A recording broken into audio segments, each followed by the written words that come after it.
Hi friends, welcome back to Aishwarya Mahadev YouTube channel. ಎಲ್ಲರೂ ಹೇಗಿದ್ದೀರಾ? ತುಂಬ ಚೆನ್ನಾಗಿದ್ದೀರಾ ಅಂದ್ಕೊತ ನಾನು ಕೂಡ ತುಂಬ ಚೆನ್ನಾಗಿದ್ದೀನಿ. ನಾನಿವತ್ತು ಚಪಾತಿ ನೂಡಲ್ಸ್ ಮಾಡ್ತಾಯಿದ್ದೀನಿ. ಈ ಥರ ಟ್ರೈ ಮಾಡಿ ನೋಡಿ, ಮಕ್ಳುಗಳಿಗಂತೂ ಸೂಪರ್ ಟೇಸ್ಟಿಯಾಗಿರೋ ರೆಸಿಪಿ ಇದು. ಈ ಥರ ಟ್ರೈ ಮಾಡಿದ್ರೆ ಪದೇ ಪದೇ ಟ್ರೈ ಮಾಡೋದ್ರಲ್ಲಿ ಪಕ್ಕ ಖಂಡಿತ ಮಿಸ್ ಇಲ್ಲ ನೀವು. ಮಕ್ಳುಗಳಂತೂ ತುಂಬ ಇಷ್ಟಪಟ್ಟು ತಿಂತಾರೆ. ಇದರಲ್ಲಿ ತರಕಾರಿ ಎಲ್ಲ ಅರ್ಧಂಬರ್ಧ ಸಣ್ಣ ಬೇಯಿಸೋದ್ರಿಂದ ತುಂಬ ಚೆನ್ನಾಗಿ ಹೆಲ್ದಿಯಾಗೂ ಇರುತ್ತೆ, ತುಂಬ ಟೇಸ್ಟಾಗಿರುತ್ತೆ, ಕ್ವಿಕ್ಕಾಗಿ ಹೋಗುತ್ತೆ, ಕೆಲಸನೂ ಕಡಿಮೆ. ಇದು ಈ ಥರ ಟ್ರೈ ಮಾಡ್ಬೋದು ನೀವು. ಮಕ್ಳುಗಳಂತೂ ಸಖತ್ ಇಷ್ಟಪಟ್ಟು ತಿಂತಾರೆ. ನಾವು ಮ್ಯಾಗಿ ಎಲ್ಲ ಕೊಡೋದು ಅಷ್ಟು ಹೆಲ್ದಿ ಅಲ್ಲ. ಈಗ ಬೇಕಾಗಿರೋ ಇಂಗ್ರೀಡಿಯೆಂಟ್ಸ್ ಬಂದು ನಾನು ಚಪಾತಿ ಎತ್ಕೊಂಡಿದ್ದೀನಿ, 2 ಚಪಾತಿ ಎತ್ಕೊಂಡಿದ್ದೀನಿ ನೋಡ್ಬೋದು ನೀವು. ಇದಕ್ಕೆ ಬೇಕಾಗಿರೋ ಇಂಗ್ರೀಡಿಯೆಂಟ್ಸ್ ಬಂದು ಕ್ಯಾರೆಟು, ಈರುಳ್ಳಿ ತೊಗೊಂಡಿದ್ದೀನಿ, ಎಲೆಕೋಸು ತೊಗೊಂಡಿದ್ದೀನಿ, ಕ್ಯಾಪ್ಸಿಕಮ್ ತೊಗೊಂಡಿದ್ದೀನಿ, ಸ್ವಲ್ಪ ಕೊತ್ತಂಬರಿ ಸೊಪ್ಪು, ಬೇಕಾಗಿರೋ ಮಸಾಲೆ ಪದಾರ್ಥ ಬಂದು ಅಚ್ಕಾರದ ಪುಡಿ, ಧನಿಯಾ ಪುಡಿ, ಗರಂ ಮಸಾಲ ತೊಗೊಂಡಿದ್ದೀನಿ. ಬೇಕಾಗಿರೋ ಸಾಸ್ಗಳು ಬಂದು vinegar, ginger garlic paste, soya sauce ತೊಗೊಂಡಿದ್ದೀನಿ. ಈಗ ಚಪಾತಿನ ಸಣ್ಣ ಕಟ್ಟರಲ್ಲಿ ಕಟ್ ಮಾಡ್ಕೊಳ್ಳೋಣ. ಕತ್ರಿಲಾಗಲಿ ಚಾಕುಲಾಗಲಿ ಸಣ್ಣಗಿರ್ಬೇಕು. ಜಾಸ್ತಿ ತೆಳು ಇದ್ದಷ್ಟು ರೋಸ್ಟ್ ಆಗು ಇರುತ್ತೆ. ಮಕ್ಳುಗಳ್ಗೂ ಇನ್ನೂ ತಿನ್ನೋಕ್ಕೆ ಜಾಸ್ತಿ ಇಷ್ಟ ಆಗುತ್ತೆ. ಅಮ್ಮ ಇನ್ನೂ ಬೇಕು ಅಂತ ಇರ್ತಾರೆ. ನೋಡ್ಬೋದು ಎಷ್ಟು ತೆಳು ಆಗುತ್ತೋ ಅಷ್ಟು ತೆಳು ಸಣ್ಣಕ್ಕೆ ಕಟ್ ಮಾಡ್ಕೊಳ್ಳಿ, ನೂಡಲ್ಸ್ ಥರ ಉದ್ದಕ್ಕೆ. ನೀವು ಈ ಥರ ಟ್ರೈ ಮಾಡಿದ್ರೆ ಪಕ್ಕಾ ಅಮ್ಮ ಇನ್ನೂ ಬೇಕು ಅಂತಾರೆ. ಎಷ್ಟು ಹೆಲ್ದಿ ಅಲ್ವಾ, ತುಂಬ ಮನೇಲೇ ಈಸಿಯಾಗಿ ಮಾಡ್ಕೊಂಡು ಕೊಡ್ಬೋದು. ನೋಡಿ ಎಷ್ಟು ತೆಳುವಾಗಿ, ಎಷ್ಟು ನೀಟಾಗಿ ಪರ್ಫೆಕ್ಟಾಗಿ ಬಂದಿದೆ ಅಂತ. ಬನ್ನಿ ಇವಾಗ ಹೇಗೆ ಮಾಡೋದು ನೋಡೋಣ. ನೋಡ್ಬೋದು ಇವಾಗ ಈರುಳ್ಳಿ ತೊಗೊಂಡಿದ್ದೀನಿ, ಸಣ್ಣಕ್ಕೆ ಚಾಪ್ ಮಾಡ್ಕೊತಾ ಇದ್ದೀನಿ. ಉದ್ದಕ್ಕಿರಬೇಕು, ಸಣ್ಣಕ್ಕೆ ಅಂದರೆ ಪಲ್ಯಕ್ಕೆಲ್ಲ ಕಟ್ ಮಾಡ್ತೀವಲ್ಲ ಆ ಥರ ಇರಬಾರ್ದು. ಉದ್ದಕ್ಕೆ ಪಲಾವ್ಗೆ ಹಾಕ್ತೀವಲ್ಲ ಆ ಥರ ಉದ್ದಕ್ಕೆ ಕಟ್ ಮಾಡಬೇಕು. ಇವಾಗ ಎಲೆಕೋಸು ತಗೋತಾ ಇದ್ದೀನಿ, ಕ್ಯಾಬೇಜು, ಅದನ್ನು ಅಷ್ಟೇ ತುಂಬ ತೆಳುಗಿರಬೇಕು. ಆವಾಗ ಬೇಬಿ ಥರ ಸಣ್ಣಕ್ಕೆ ಎಲೆ ಕಟ್ ಮಾಡಿದ್ರೆ ತುಂಬ ಚೆನ್ನಾಗಿರುತ್ತೆ ಮಕ್ಳುಗಳಿಗೆಲ್ಲ. ಇಲ್ಲಾಂದರೆ ಮಕ್ಳುಗಳು ದಪ್ಪ ಥರ ಕಟ್ ಮಾಡಿದರೆ ಹಾಯ್ದು ಹಾಕ್ಬಿಟ್ಟು ಚಪಾತಿ ಅಷ್ಟೇ ತಿನ್ಕೊಂಡು ಬರ್ತಾರೆ. ಆ ಥರ ಬೇಡ. ಅದಕ್ಕೋಸ್ಕರ ಮಕ್ಳಿಗೆ ಮಾಡೋದ್ರಿಂದ ಸ್ವಲ್ಪ ತೆಳುಗಾಗೆ ಮಾಡಿರ್ಬೇಕು. ನಾವಂದರೆ ಸ್ವಲ್ಪ ಹೆಂಗೋ ತಿನ್ಕೋತೀವಿ, ತರಕಾರಿ ಎಲ್ಲ ಸೇರಿಸಿ. ಮಕ್ಕಳು ತಿನ್ನೋದು ಭಾರಿ ಕಷ್ಟ ಇರುತ್ತೆ.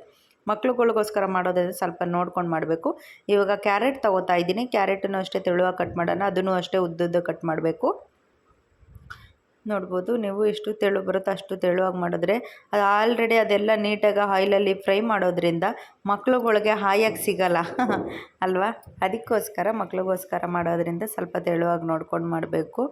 ನೋಡ್ಬೋದು ತೆಳುಗಂದರೆ ತೆಳುಗೆ ನಮ್ಮ ಕೈಲಿ ಎಷ್ಟು ಸಾಧ್ಯನೋ ಅಷ್ಟು ತೆಳು ಕಟ್ ಮಾಡೋಣ ಬನ್ನಿ. ಇವಾಗ ತೆಳು ಕಟ್ ಮಾಡ್ಕೋಬೇಕು. ಆಮೇಲೆ ಕ್ಯಾಪ್ಸಿಕಮ್ಮನ್ನು ಅಷ್ಟೇ ಬೀಜ ಎಲ್ಲ ತೆಗೆದು ಅದನ್ನು ಅಷ್ಟೇ ತೆಳು ಕಟ್ ಮಾಡ್ಕೋಬೇಕು. ಚೆನ್ನಾಗಿರುತ್ತೆ. ಈ ಥರ ಟ್ರೈ ಮಾಡಿದ್ರೆ ಸೂಪರ್ ಆಗಿರುತ್ತೆ ಮಾತ್ರ. ಬನ್ನಿ ಇವಾಗ ಎಲ್ಲ ಕಟ್ ಮಾಡಿದ್ದಾಯಿತು. ನೋಡ್ಬೋದು ಏನೇನು ಕಟ್ ಮಾಡಿದ್ದೀನಿ ಅಂತ. ಕ್ಯಾರೆಟು, ಈರುಳ್ಳಿ, ಎಲೆಕೋಸು ಮತ್ತು ಕ್ಯಾಪ್ಸಿಕಮ್ ಇಷ್ಟೇ. ಇವಾಗ ಬಾಣಲೆಕಾಯಿ ಇಟ್ಕಿಟ್ಟು ಎಣ್ಣೆ ಹಾಕೋಣ ಬನ್ನಿ. ಇವಾಗ ಆಯಿಲ್ ಒಂದು 3 ಸ್ಪೂನಷ್ಟು ಹಾಕ್ತಾಯಿದ್ದೀನಿ. ತರಕಾರಿ ಎಲ್ಲ ಅದರಲ್ಲೇ ಬೇಯಬೇಕಲ್ವ, ಸೊ ನೀರೆಲ್ಲ ಹಾಕೋ ಅವಶ್ಯಕತೆ ಇಲ್ಲ. ತರಕಾರಿ ಆಯಿಲಲ್ಲೇ ಫ್ರೈ ಆಗಬೇಕು. ಅದಕ್ಕೋಸ್ಕರ ಆಯಿಲ್ ಕಾಯಕ್ಕಿಟ್ಟಿದ್ದೀನಿ. ಆಯಿಲ್ ಕಾಯಕ್ಕಿಟ್ಟು ಇವಾಗ ಬೇಕಾಗಿರೋ ಇಂಗ್ರೀಡಿಯೆಂಟ್ಸ್ ಸೇರಿಸೋಣ ಬನ್ನಿ. ಇವಾಗ ಆನಿಯನ್ ಏನು ಚಾಪ್ ಮಾಡ್ಕೊಂಡಿದ್ದೆ ಆನಿಯನ್ ಹಾಕ್ತಾಯಿದ್ದೀನಿ ನಾನು. ಸ್ವಲ್ಪ ಹುರಿದ್ರೆ ಸಾಕು, ಲೈಟ್ ಬ್ರೌನ್ ಬಂದರೆ ಅತಿಯಾಗಿ ಹುರಿಯೋದು ಬೇಡ ಅದು. ಈ ಸಮಯದಲ್ಲಿ ಇವಾಗ ಸ್ವಲ್ಪ ಬಾಡಿಸ್ಕೊಳ್ಳೋಣ ಬನ್ನಿ. ಲೈಟಾಗಿ ಬಾಡಿಸ್ಕೊಂಡಿದ್ದಾದಮೇಲೆ ಇವಾಗ ಮಿಕ್ಕಿದ ಇಂಗ್ರೀಡಿಯೆಂಟ್ಸ್ ಸೇರಿಸ್ಕೊಳ್ಳೋಣ. ಇವಾಗ ಕ್ಯಾರೆಟ್ ಸೇರಿಸ್ತಾ ಇದ್ದೀನಿ.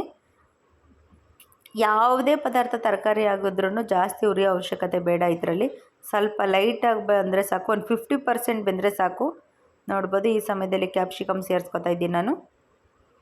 ಕ್ಯಾಪ್ಸಿಕಮ್ಮು ಮತ್ತು ಎಲೆಕೋಸು ಏನು ಕಟ್ ಮಾಡಿಕೊಂಡಿದ್ದು ಎಲೆಕೋಸು ಸೇರಿಸ್ತಾ ಇದ್ದೀನಿ. ಸೇರಿಸಿ ನೀಟಾಗಿ ಬಾಡಿಸ್ಕೊಳ್ಳೋಣ. ಈ ಸಮಯದಲ್ಲಿ ಕರ್ಬೇವಿನ ಸೊಪ್ಪನ್ನು ಹಾಕ್ತಾಯಿದ್ದೀನಿ. ಇವಾಗ ನೀಟಾಗಿ ಬಾಡಿಸ್ಕೊಳ್ಳೋಣ ಬನ್ನಿ. ತರಕಾರಿ ಎಲ್ಲ ನೀಟಾಗಿ ಬಾಡಿಸ್ಕೊಂಡಿದ್ದಾದಮೇಲೆ ಮಿಕ್ಕಿದ ಇಂಗ್ರೀಡಿಯೆಂಟ್ಸ್ ಸೇರಿಸೋಣ. ಇವಾಗ ಅದನ್ನು ಸ್ವಲ್ಪ ಲೈಟಾಗೆ ಬಾಡಲಿ ಅನ್ನೋದಕ್ಕೋಸ್ಕರ ಉಪ್ಪು ಸೇರಿಸ್ತಾ ಇದ್ದೀನಿ ನಾನು. ನೋಡ್ಬೋದು ಲೈಟಾಗಿ ಸ್ವಲ್ಪ ರುಚಿಗೆ ತಕ್ಕಷ್ಟು ಉಪ್ಪು ಹಾಕ್ತಾಯಿದ್ದೀನಿ. ಇವಾಗ ಈ ಸಮಯದಲ್ಲಿ ಅರಿಶಿನ ಹಾಕ್ತೀನಿ. ಒಂದು ಅರ್ಧ ಸ್ಪೂನಷ್ಟು ಅರಿಶಿನ ಸೇರಿಸಿ ಸ್ವಲ್ಪ ಬಾಡಿಸ್ಕೊಳ್ಳೋಣ ಬನ್ನಿ. ಇದೇ ಸಮಯದಲ್ಲಿ ಮಸಾಲೆ ಪದಾರ್ಥನೂ ಸೇರಿಸ್ತೀನಿ. ಖಾರಕ್ಕೆ ಎಷ್ಟು ಬೇಕು ಅಷ್ಟು ಅಚ್ಕಾರದ ಪುಡಿ ಹಾಕ್ತಾಯಿದ್ದೀನಿ. ಅಚ್ಕಾರದ ಪುಡಿ, ಧನಿಯಾ ಪುಡಿ ಹಾಕ್ತಾಯಿದ್ದೀನಿ. ಧನಿಯಾ ಪುಡಿ ಹಾಕಿದ್ದಾದಮೇಲೆ ಜೀರಿಗೆ ಪುಡಿ ಹಾಕ್ತೀನಿ. ಜೀರಿಗೆ ಪುಡಿ ಹಾಕಿದ್ದಾದಮೇಲೆ ಇವಾಗ ಗರಂ ಮಸಾಲ ಹಾಕ್ತಾಯಿದ್ದೀನಿ. ಈಗ ಎಲ್ಲ ಥರ ಮಸಾಲ ಪದಾರ್ಥಗಳೆಲ್ಲ ಹಾಕಿದ್ದಾಗಿದೆ. ಈ ಸಮಯದಲ್ಲಿ ನೀವು ಮೊಟ್ಟೆನೂ ಸಹ ಅದನ್ನು ಸೇರಿಸ್ಕೊಂಡು ಹಾಕ್ಬೋದು. ನೀವು ಮೊಟ್ಟೆ ತಿನ್ನೋರಾದರೆ ನಾನು ಎಗ್ಗೆಲ್ಲ ತಿನ್ನೋದಿಲ್ಲ, ಅದಕ್ಕೋಸ್ಕರ ಎಗ್ ಹಾಕಿಲ್ಲ. ನೀವು ಎಗ್ ತಿನ್ನೋರಾದರೆ ಮಧ್ಯೆ ಎಗ್ಗು ಸೇರಿಸ್ಕೊಳ್ಳಿ, ಇನ್ನೂ ಟೇಸ್ಟ್ ಚೆನ್ನಾಗಿ ಕೊಡುತ್ತೆ ನಿಮಗೆ. ಆಮೇಲೆ ನೀವು ತಿನ್ನಲ್ಲ ಅದು ಹೆಂಗೆ ಹೇಳಿದ್ರೆ ಅಂತ ಹೇಳೋಕೆ ಹೋಗ್ಬೇಡಿ, ನಾನು ಹೇಳ್ತಿರೋದು ಜಸ್ಟ್ ನೀವು ಎಗ್ಗು ಸೇರಿಸ್ಕೊಬೋದು ಅಂತ. ಇವಾಗ ನೀಟಾಗಿ ಅದೆಲ್ಲ ಟಾಸ್ ಮಾಡ್ಕೊಳ್ಳೋಣ. ನೀಟಾಗಿ ಬಾಡಿದಾದಮೇಲೆ ಇವಾಗ ಈ ಸಮಯದಲ್ಲಿ ಚಪಾತಿ ಸೇರಿಸ್ತಾ ಇದ್ದೀನಿ. ನಾನು ಏನು ಕಟ್ ಮಾಡಿಕೊಂಡಿದ್ದೋ ನೂಡಲ್ಸ್ ಟೈಪ್ ಆ ಥರ ಅದು ಚಪಾತಿ ಸೇರಿಸ್ತಾ ಇದ್ದೀನಿ. ಚಪಾತಿ ಎಲ್ಲ ಹಾಕಿ ನೀವು ನಮಗೆ ಸಾಸ್ಗಳೆಲ್ಲ ಇಲ್ಲ ನಮ್ಮ ಮನೇಲಿ ಏನು ಮಾಡೋದು ಅನ್ನೋ ಅವಶ್ಯಕತೆ ಏನಿಲ್ಲ. ಸಾಸ್ ಇದ್ದರೆ ಹಾಕಿ, ಇಲ್ಲ ಅಂದರೆ ನೋ ಪ್ರಾಬ್ಲಮ್, ಸಾಸ್ ಏನು ಬೇಡ. ನೋಡಿ ಜಸ್ಟ್ ಇಷ್ಟೇ ಹಾಕಿದ್ರೂ ರೆಡಿ ಆಗುತ್ತೆ. ನಾನು ಸಾಸ್ ಇರೋದ್ರಿಂದ ನಾನು ಸಾಸ್ ಹಾಕ್ತಾಯಿದ್ದೀನಿ ಅಷ್ಟೇ. ಇವಾಗ ನಾನು ವೆನಿಗರ್ ಸೇರಿಸ್ಕೊತಾ ಇದ್ದೀನಿ. ಇವಾಗ ಸೋಯಾ ಸಾಸ್ ಸೇರಿಸ್ಕೊತೀನಿ ನಾನು 2 ಸ್ಪೂನಷ್ಟು. 1 ಸ್ಪೂನ್ ವೆನಿಗರ್ ಹಾಕಿದ್ದೀನಿ, 2 ಸ್ಪೂನ್ ಸೋಯಾ ಸಾಸ್ ಹಾಕ್ತಾಯಿದ್ದೀನಿ. ಈ ಸಮಯದಲ್ಲಿ ಇವಾಗ ಚಿಲ್ಲಿ ಸಾಸ್ ಸೇರಿಸ್ತಾ ಇದ್ದೀನಿ ನಾನು. ನೋಡ್ಬೋದು ನೀವು ಸ್ವಲ್ಪ ಚಿಲ್ಲಿ ಸಾಸ್ ಹಾಕಿ ಟೊಮೊಟೊ ಸಾಸ್ ಹಾಕೋಣ ಬನ್ನಿ. ಎಲ್ಲ ಥರ ಸಾಸ್ ಹಾಕಿದ್ರೂ ಟೇಸ್ಟ್ ಬರುತ್ತೆ, ಸಾಸ್ ಹಾಕಿಲ್ಲ ಅಂದರೂ ಟೇಸ್ಟ್ ಬರುತ್ತೆ. ನೋಡ್ಬೋದು ಇವಾಗ ಟೊಮೊಟೊ ಸಾಸ್ ಹಾಕ್ತಾಯಿದ್ದೀನಿ. ಹಾಕಿ ಇವಾಗ ಬಾಡಿಸ್ಕೊಳ್ಳೋಣ ಬನ್ನಿ. ಈ ಸಮಯದಲ್ಲಿ ನೋಡಿದ್ರೆ ಜಸ್ಟ್ ನಮಗೂ ಕೈಲಿ ಒಂದು 5 ನಿಮಿಷ ಇದ್ದರೆ ಸಾಕು, ಒಂದು ಒಳ್ಳೆ ಸೂಪರ್ ಸ್ನ್ಯಾಕ್ಸ್ ರೆಡಿ ಆಗುತ್ತೆ. ಮಕ್ಳುಗಳ ಬಾಕ್ಸ್ಗಂತೂ ತುಂಬ ಅಂದರೆ ತುಂಬ ಟೇಸ್ಟ್ ಚೆನ್ನಾಗಿರುತ್ತೆ. ಮಕ್ಳುಗಳ್ಗಂತೂ ಖಾಲಿ ಮಾಡ್ಕೊಂಡು ಬರ್ತಾರೆ. ನಮ್ಮ ಮಕ್ಕಳು ಸ್ಕೂಲಲ್ಲೆಲ್ಲ ಮ್ಯಾಗಿ ಎಲ್ಲ ಅಲೋವಿಲ್ಲ, ಅದಕ್ಕೋಸ್ಕರ ಈ ಥರ ಟ್ರೈ ಮಾಡಿದೆ. ತುಂಬ ಅಂದರೆ ತುಂಬ ಚೆನ್ನಾಗಿ ಬಂತು. ಸೊ ಅದಕ್ಕೋಸ್ಕರ ನಾನು ಯಾಕೆ ವೀಡಿಯೋ ಮಾಡೋಕ್ಬಾರ್ದು ಅನ್ನೋದಕ್ಕೋಸ್ಕರ ಹೆಂಗೋ ಇವತ್ತು ಆಲ್ರೆಡಿ ಅದೇ ಬಾಕ್ಸ್ಗೆ ಲಂಚ್ ಬಾಕ್ಸ್ಗೆ ಮಾಡೋದ್ರಿಂದ ಇಲ್ಲಿ ಒಂದು ಸಣ್ಣ ಕ್ಲಿಪ್ಪಿಂಗ್ಸನ್ನು ಅದೇ ತೊಗೊಂಡೆ ನಾನು. ಈ ಸಮಯದಲ್ಲಿ ಕೊತ್ತಂಬರಿ ಸೊಪ್ಪು ಹಾಕ್ತಾಯಿದ್ದೀನಿ. ಕೊತ್ತಂಬರಿ ಹಾಕಿದ್ರೆ ಅಡುಗೆ ರೆಡಿ ಆಯಿತು ಅಂತ. ನೋಡ್ಬೋದು ಹೇಗಿದೆ ಅಂತ. ನೀವು ಟ್ರೈ ಮಾಡಿ, ಹೇಗಿತ್ತು ಅಂತ ಕಮೆಂಟ್ ಮಾಡಿ. ಫ್ರೆಂಡ್ಸ್ ಆ್ಯಂಡ್ ಫ್ಯಾಮಿಲಿಗೆ ಶೇರ್ ಮಾಡಿ. ಇದೇ ಥರ ಸಪೋರ್ಟ್ ಮಾಡ್ತಾಯಿರಿ. ಒಂದು ಒಳ್ಳೆ ಸೂಪರ್ ಟೇಸ್ಟಾಗಿರೋ ಚೈನಾ ನೂಡಲ್ಸ್ ಅಲ್ಲ, ಇದು ಇಂಡಿಯಾ ನೂಡಲ್ಸ್ ರೆಡಿ ಮಾಡಿದ್ದೀನಿ ನಮ್ಮ ಮನೇಲಿ.